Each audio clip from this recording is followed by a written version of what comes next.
Did you really think you could move your parents into our house without asking me?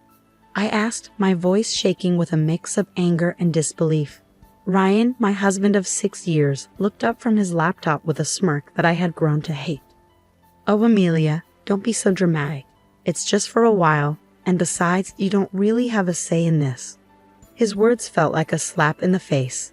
This house, a lovely 2-story home in a quiet suburb, wasn't just any house.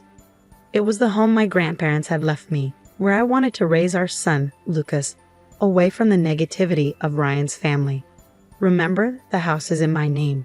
I replied, my hands clenched into fists at my sides. Ryan's smug look faded, and he looked uncertain for a moment. Our 2-year-old son, Lucas, walked into the room, and I forced a smile for his sake. He didn't know about the tension between us. His chubby hands reached up for me, and I picked him up, kissing his forehead, trying to calm down. I'm not okay with this, Ryan. Your parents have never respected me or our space. Why now? I asked, trying to keep my voice steady. Ryan shrugged, which made me even more frustrated. Their family, Amelia. You wouldn't understand. Family. The word echoed in my mind like a taunt. My own family, who ran a small but loved coffee shop in town, had always been my safe haven. The doorbell rang, interrupting our argument. Through the peephole, I saw them, Ryan's parents, with suitcases in hand, ready to invade our life. My heart sank. Fine, Ryan. Let them in, but this isn't over, I said, handing Lucas to him before opening the door. Amelia, darling, Ryan's mother said, walking past me without even looking at me. His father followed, a stern man who had barely acknowledged me since our wedding day. As they settled in, making themselves comfortable in my living room, I felt the familiar sense of being invaded. This was just the beginning, I realized. But as I watched them, something inside me changed. I was done being the obedient daughter-in-law, always bending to their wishes. I went into the kitchen, my mind racing. This was my home, my safe place, and I was ready to fight for it. The next few days became a blur of unwelcome changes. Ryan's mother, Elaine, had a way of making her presence felt in the most suffocating way. She rearranged my kitchen, criticized my parenting, and acted like our home was hers. Lucas shouldn't be eating that, Amelia. It's not healthy, Helene said one morning as I prepared Lucas's breakfast. I held back a sharp response, feeling the familiar sting of her judgment. He's fine, Elaine. It's just cereal, I said, shaking my head. In our house, we believe in a proper diet. You really should learn. Her comments were like needles, each one poking at my patience. Ryan, as usual, was no help, lost in his work and unaware of the growing tension. One evening, as I put Lucas to bed, Elaine barged into his room. He's still not sleeping through the night. You must be doing something wrong, she said. Her words were a blow to my confidence, making me feel like a bad mother. I'm doing the best I can, I snapped, unable to hold back my frustration. Your best isn't good enough. Maybe if you had a real job and some structure in your life. I felt a surge of anger. This is my house, Elaine. You're just a guest here. Don't forget that. Her laugh was cold and dismissive. Oh dear, Ryan never mentioned how out of touch you are. This is his house too, and as his mother, I have every right to be here. The next day, I hit my limit when I found Elaine in Lucas's room, going through his drawers. What do you think you're doing? I demanded, my voice shaking with anger. I'm just organizing. This room is a mess, she said without even looking at me. That's it. I want you out of my house now, I shouted, feeling a mix of anger and desperation. Elaine turned to face me, looking surprised but not sincere. Your house? Oh, sweetie, you're just the wife. This is Ryan's house too, and he wants us here. I stormed out of the room, overwhelmed by thoughts. Ryan's betrayal, Elaine's intrusion, and how they ignored my feelings. It was all too much. I was tired of being pushed around and having my home taken over by people who didn't respect me. That night, as I lay in bed, I started to make a plan. I was going to take back control of my life, my home, and my son's future. Ryan and his parents had crossed a line, and they needed to understand that I wouldn't be their doormat anymore. The fight was just beginning, and I was ready. A few days later, during a tense dinner, Ryan dropped a bombshell. My parents need to stay with us longer. Their house is being renovated, he said casually, as if it were no big deal. I felt my blood boil. Longer? Ryan, we never even talked about them staying here in the first place. He shrugged, avoiding my gaze. It's just for a few more weeks. What's the big deal? The big deal is that your mother treats me like an outsider in my own home. I shouted, my frustration boiling over. Elaine, overhearing us, jumped in with her usual condescending tone. Amelia, you're overreacting. We're family. You should be more accommodating. Their words only made me more determined. I wasn't going to let them walk all over me anymore. It was time to fight back. The next morning, I called my brother Alex, who had always been my support. They're taking over my life, Alex. I can't handle it anymore, I said, trying to hold back tears. Alex's voice was strong and encouraging. Amelia, you need to stand up for yourself. Don't let them bully you. It's your house, so you make the rules. His words gave me the push I needed. I decided to confront Ryan, but this time, I would be ready. I gathered proof of Elaine's overbearing behavior. The messed up kitchen, the disturbed routines, and her constant belittling comments. The day of the confrontation arrived. I waited until Elaine and Ryan were in the living room. We need to talk. Now, I said, keeping my voice steady even though I was furious inside. Ryan looked up, surprised. What's this about, Amelia? He asked. It's about your parents, Ryan. Their constant interference and disrespect for my boundaries have to stop today, I said, holding up my list of complaints. Elaine scoffed. This is ridiculous. We're just trying to help. Help? By undermining me at every turn?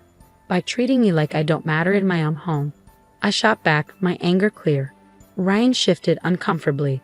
Amelia, they're my parents. We can't just kick them out, he said. No, Ryan. They're guests in my home, and they've stayed too long.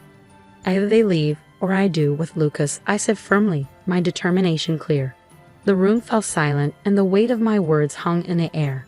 I saw the realization in Ryan's eyes, but it was Elaine who spoke first. You wouldn't dare, she hissed, losing her calm demeanor. Watch me, I replied, my voice steady with resolve. That night, Ryan's parents packed their bags. As they left, Elaine gave me a bitter look. You'll regret this, Amelia, she warned. But as the door closed behind them, I felt a huge relief. It was the first step in taking back my life, and I was ready for whatever came next. After Elaine and her husband left, the house was eerily quiet. Ryan's attitude turned cold and distant, and he barely interacted with me. I found comfort in the peace of my home and the happy laughter of Lucas. One evening, as Lucas played with his toys, Ryan said, I have to go on a business trip. I'll be gone for a few weeks. His tone was indifferent, as if his career mattered more than our troubled relationship. Fine, I replied shortly, hiding my relief at the thought of his absence. After Ryan left, the house felt different, almost freeing. I began to undo the changes Elaine had made, each small fix feeling like a win. But everything changed when I found a series of emails on Ryan's laptop, which he had left open. They revealed an affair, an ongoing betrayal that hurt more than his mother's denied comments. I was filled with anger, pain, and a deep sense of betrayal. It was time for Ryan to face the consequences of his actions. I started planning carefully, making sure that Ryan and his family would be held accountable for their deceit and manipulation. The first step was to get my financial and legal affairs in order. I contacted a lawyer, explained my situation, and began the process of filing for divorce. Next, I focused on the house, which represented my grandparents' legacy and my independence. I called a real estate agent. I want to sell the house quickly and quietly, I told her. The real estate agent looked surprised but noticed the urgency in my voice. Are you sure about this, Amelia? It's a big decision, she said. I've never been more sure of anything, I answered, feeling strong and determined after the betrayal. The house went on the market, and within days, offers started coming in. The thought of Ryan coming back to find he had lost his control over everything gave me a grim satisfaction. During this time, I reconnected with my family, finding strength in their support. We're here for you, no matter what, my father told me. As I watched Lucas play, unaffected by the chaos around him, I made a quiet promise to protect his happiness no matter what. Ryan's return was approaching, but I was no longer the woman he had left behind. I was ready to face him, equipped with the truth and a plan to take back my life. When the day came for Ryan to return, the tension in the air was thick. I had imagined this moment many times, and although I was prepared, my heart raced as I heard his key turning in the lock. "Amelia, I'm home," Ryan called out, his voice echoing through the now changed space. I walked out of the kitchen, standing tall. "Welcome back, Ryan. We need to talk," I said firmly. He looked around, noticing the changes I had made. "What's going on? The house looks different." I stayed calm. "I sold the house, Ryan. It's no longer ours." His face showed shock and anger. "You did what?" "You can't just sell our house without telling me," he argued. "It's my house, Ryan. And after what I found out, I don't think you get a say anymore." I replied, my voice calm but filled with anger. He scoffed, trying to hide his surprise. "What are you talking about?" "The affair, Ryan." "I know everything," I said, watching as his calm act fell apart. He tried to deny it, but it didn't last long. "Amelia, it's not what you think," he begged. "I think it's exactly what it looks like. You betrayed me and our family," I responded, my hurt clear in my voice. Ryan went from shocked to angry. "You're overreacting. We can work through this," he said. "There's no we anymore, Ryan." "I filed for divorce," I said, handing him the papers. The conversation turned into a blur of accusations and denials, but I stood firm. The man I had married was gone, replaced by someone driven by selfish desires. As he stormed out, promising to fight the divorce, I felt a mix of freedom and worry. I had taken the first step toward a new life, but I knew the struggle wasn't over. In the weeks that followed, everyone learned about our situation. Ryan's parents, who had been so confident and overbearing, were now caught up in the fallout from their son's actions. They tried to contact me, but I ignored them completely. I focused only on Lucas and finalizing the divorce. When the court hearing day arrived, Ryan looked defeated, finally realizing the gravity of what he had done. The judge granted me the divorce and custody of Lucas, and I felt a sense of justice. Ryan's attempts to reconcile after the hearing were ignored. "You made your choice, Ryan. Now live with it," I said, walking away from him for the last time. News of our divorce and Ryan's affair spread quickly, damaging his reputation and relationships. His parents, who had once been proud and judgmental, were now shunned by people who had previously respected them. As I walked out of the courthouse holding Lucas's hand, I realized this was not just an end but a new beginning, a fresh start for both of us, free from deceit and manipulation. The future was uncertain, but it was ours to shape. Life after the divorce felt like coming out of a long, dark tunnel into the light. I had regained control not just of the house, which was now sold, but of my life.